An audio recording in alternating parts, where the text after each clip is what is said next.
CM Mohan Yadav का Modi model.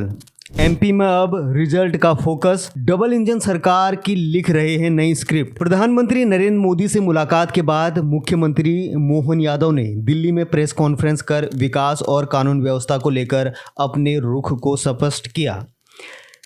CM ने कहा कि राज्य में अपराध और भ्रष्टाचार के खिलाफ जीरो टॉलरेंस नीति जारी रहेगी। उन्होंने ये भी संकेत दिया है कि सरकार केंद्र के सहयोग से बुनियादी ढांचे, स्वास्थ्य और निवेश के क्षेत्र में तेज गति से काम करेगी। सांस्कृतिक विरासत को सहेजने और बढ़ावा देने की योजनाओं पर भी बात की गई है।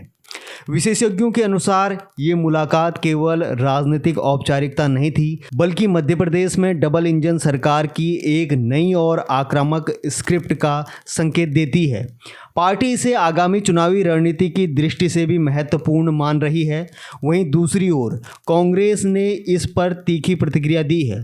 कांग्रेस नेताओं ने मुख्यमंत्री के दावों को खारिज करते हुए कहा है कि जमीन पर हालात कुछ और ही बयां कर रहे हैं। प्रधानमंत्री नरेंद्र मोदी से मुख्यमंत्री डॉक्टर मोहन यादव की हालिया मुलाकात सिर्फ औपचारिकता नहीं थी, बल्कि यह भाजपा की आगामी सियासी रणनीति और प्रशासनिक दिशा का ठोस संकेत थी।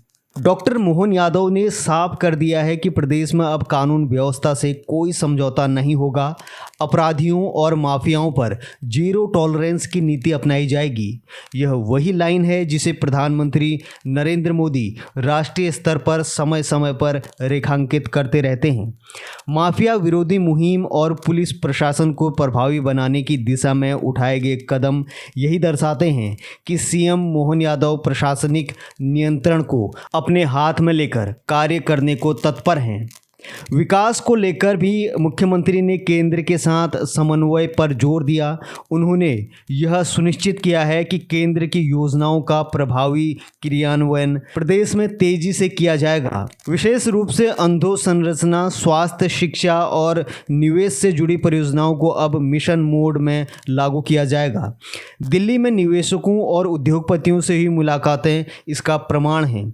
मुख्यमंत्री की प्राथमिकताओं में सांस्कृतिक पहचान का संरक्षण और विस्तार भी प्रमुख रूप से शामिल है। उज्जैन, ओंकारेश्वर, महेश्वर जैसे तीर्थ और ऐतिहासिक स्थलों के विकास के लिए विशेष योजनाएं तैयार की जा रही हैं। यह संस्कृति राष्ट्रवाद की दिशा में राज्य सरकार की प्रतिबद्धता को दर्शाता है। इससे न केवल पर्यटन को बल मिलेगा, बल्कि स्थानीय गौरव को भी नया आत्मविश्वास मिलेगा। ब्यूरो रिपोर्ट, सत्य खबर।